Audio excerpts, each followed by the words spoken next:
Bonjour à tous, merci de nous retrouver pour cette 3e vidéo dans le cadre de cette semaine de jeûne et prière organisée par l'Église évangélique Assemblée de Dieu de Bolène. Le prédicateur du jour sera Rémi et il s'appuiera sur le texte d'Ésaïe pour nous parler du vrai jeûne. On vous souhaite un bon visionnage et un bon temps de prière qui suivra.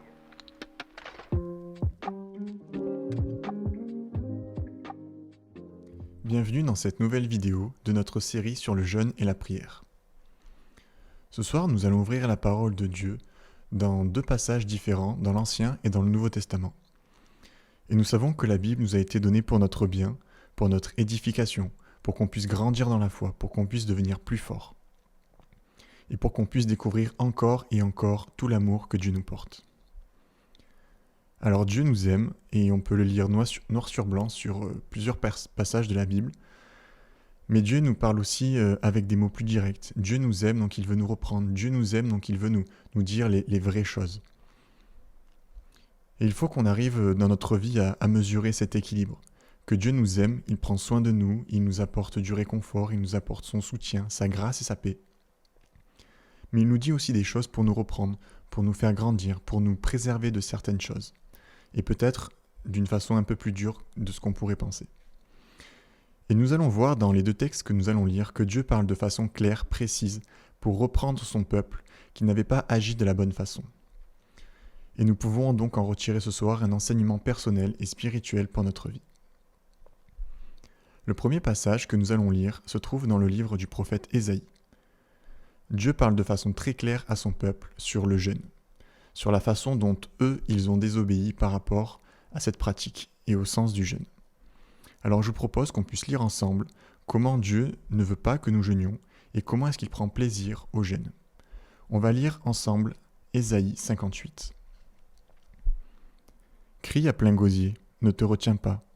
Élève ta voix comme une trompette et annonce à mon peuple ses iniquités, à la maison de Jacob ses péchés. Tous les jours ils me cherchent, ils veulent connaître mes voies, comme une nation qui aura pratiqué la justice et n'aurait pas abandonné la loi de son Dieu.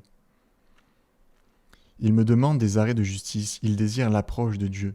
Que nous sert de jeûner si tu ne le vois pas, de mortifier notre âme si tu n'y as point égard.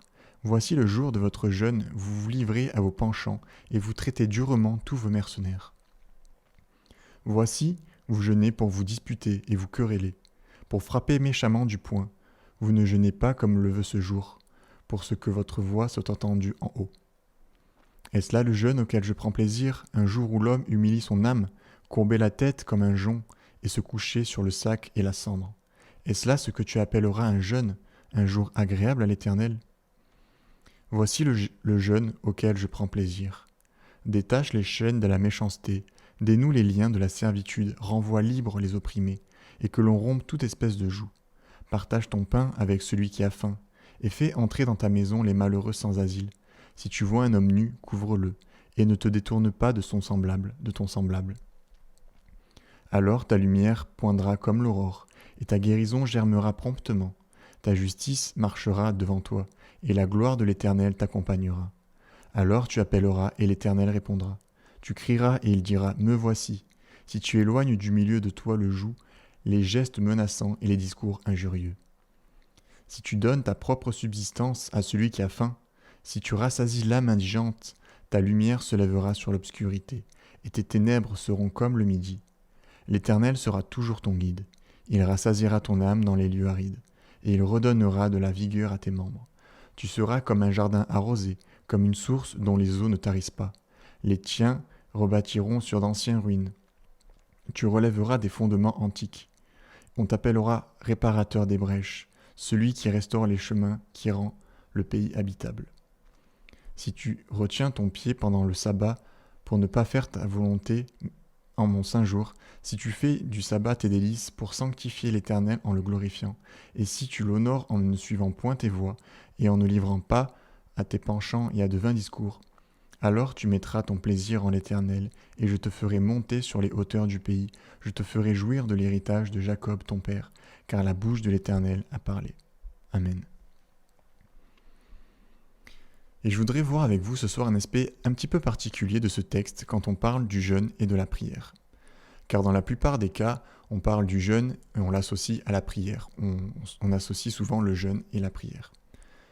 Et dans ce passage, il ne nous est même pas parlé de prière. Il ne nous est pas parlé de prendre ce temps de prière, de relation avec Dieu. Je ne sais pas si vous avez remarqué cela, mais c'est quelque chose qui m'a surpris dans un long passage où il nous est parlé du jeûne, qu'il ne nous est pas parlé de prière.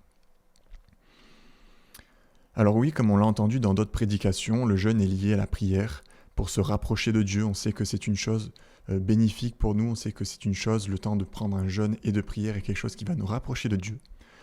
Mais Dieu ne veut pas faire de nous des ermites spirituels, si j'ai envie de dire, qui prient sans cesse, qui sont tout le temps dans la prière, qui sont tout le temps à l'écart.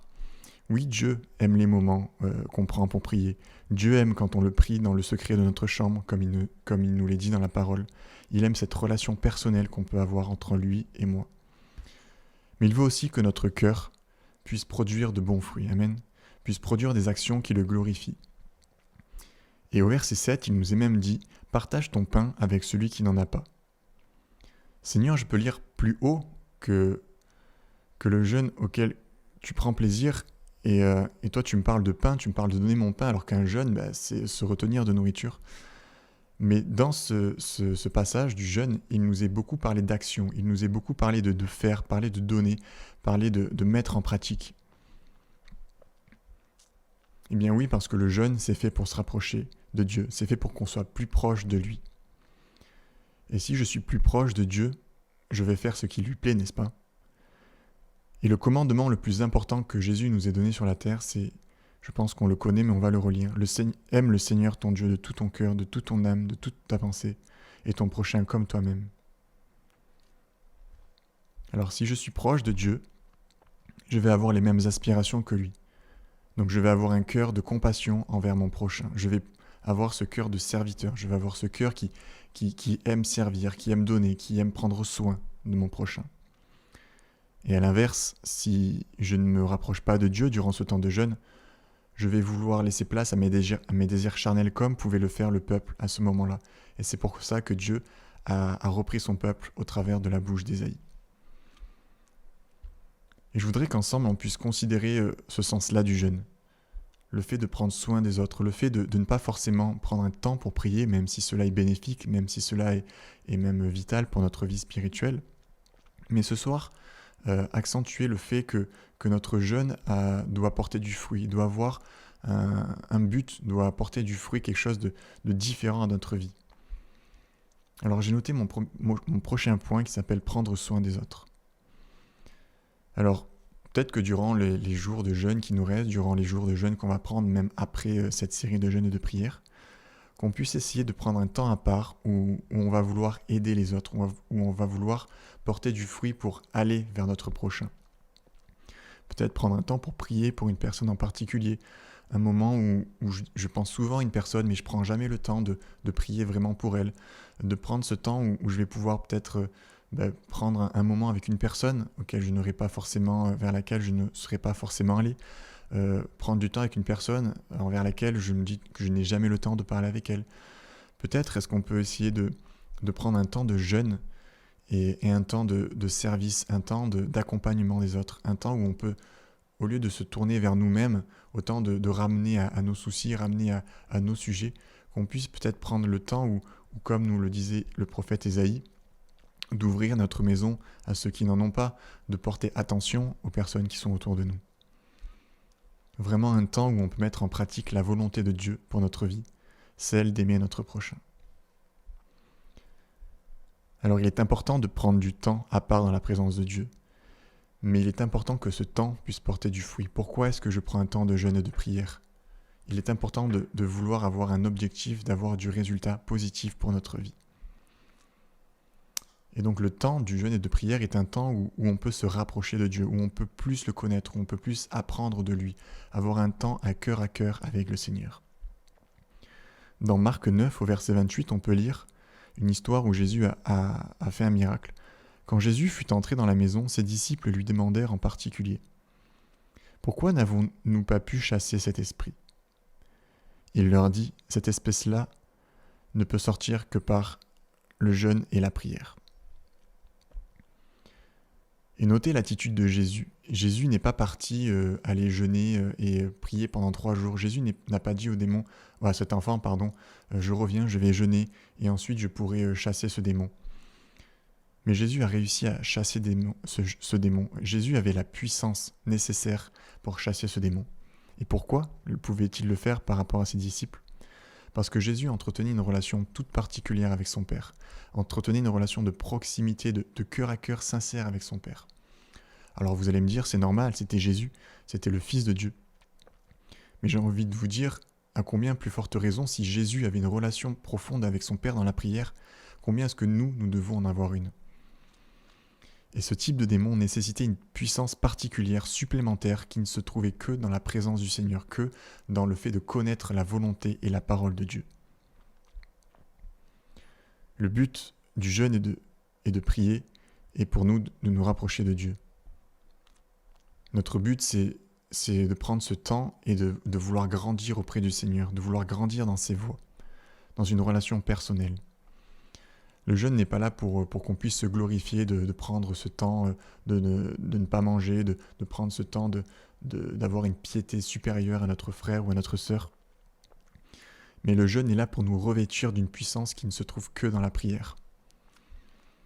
Et certains ont négligé cet aspect au profit de leur orgueil. Et c'est ce qui va nous amener à la lecture de notre deuxième texte, qui se trouve dans Matthieu 6, au verset 16. Et qui nous montre combien Dieu veut encore qu'on soit proche de lui et le désir de Dieu pendant le jeûne. Il nous est dit au verset 16, « Lorsque vous jeûnez, ne prenez pas un air triste comme les hypocrites, qui se rendent le visage, tout défait pour montrer aux hommes qu'ils jeûnent. Je vous le dis en vérité, ils reçoivent leur récompense. Mais quand tu jeûnes, parfume ta tête et lave ton visage, afin de ne pas montrer aux hommes que tu jeûnes, mais à ton Père qui est là dans le lieu secret, et ton Père qui voit dans le secret te le rendra. » Amen. Et ce passage de Matthieu va me mener à la conclusion de ce message de ce soir. Parce que tout est une question de motivation, tout est une question de cœur sincère, de sentiment. Pourquoi est-ce que je fais les choses ? Parce que l'Église m'a dit de le faire, alors je le fais, je suis tout le monde. Parce que ça fait bien de jeûner, apparemment c'est nécessaire, alors je vais le faire. Mais qu'est-ce qui se passe dans ce temps de prière, de cœur à cœur avec le Seigneur ? Est-ce qu'il y a quelque chose de puissant ? Est-ce qu'il y a une relation avec Dieu ? Est-ce que Dieu me demande de paraître devant les hommes ? Est-ce que Dieu me demande de me parfumer, de m'apprêter le visage comme si de rien n'était, de faire semblant pour les autres ? Est-ce que Dieu me demande de paraître faux ? Non, pas du tout. Dieu veut simplement que ce temps de jeûne soit un temps entre toi et Dieu. Dieu veut simplement garder ce temps entre toi et lui. Dieu veut faire de ce moment un moment personnel, un moment intime, un moment où il pourra te parler. Et ce qu'il va te dire, il ne le dira pas à un autre. De la façon dont il va intervenir, il n'interviendra pas de cette façon avec un frère ou une sœur, mais c'est dans le secret de ta chambre, comme il est aussi parlé dans la parole, que le Seigneur te voit, que le Seigneur te connaît, que le Seigneur sait le temps que tu prends avec lui. Et ce qu'il veut de toi, c'est que ton cœur soit disponible et soit disposé. Alors voilà pour le message de ce soir. Je voudrais vraiment qu'on puisse considérer ensemble que le jeûne est fait pour avoir un temps particulier avec le Seigneur où on va pouvoir apprendre de lui. Et si on apprend du Seigneur, on va aussi apprendre son désir pour nous et le désir qu'il a qu'on doit aimer notre prochain, qu'on doit en prendre soin, qu'on doit ne pas avoir un cœur égoïste, qu'on ne doit pas avoir un cœur qui ne regarde qu'à nous, mais un cœur qui regarde aux autres, qui regarde autour de nous, pour que le fruit qu'on puisse porter soit un fruit qui puisse bénir, qui puisse glorifier le Seigneur par nos actes d'amour envers les autres. Alors voilà, je vous encourage vraiment ce soir à prendre un temps et après, dans les jours qui viennent, à regarder aux autres, à regarder à ce que je peux faire autour de moi et à regarder aussi aux fruits que porte ce temps de jeûne et de prière pour une relation sincère entre moi et le Seigneur. Amen.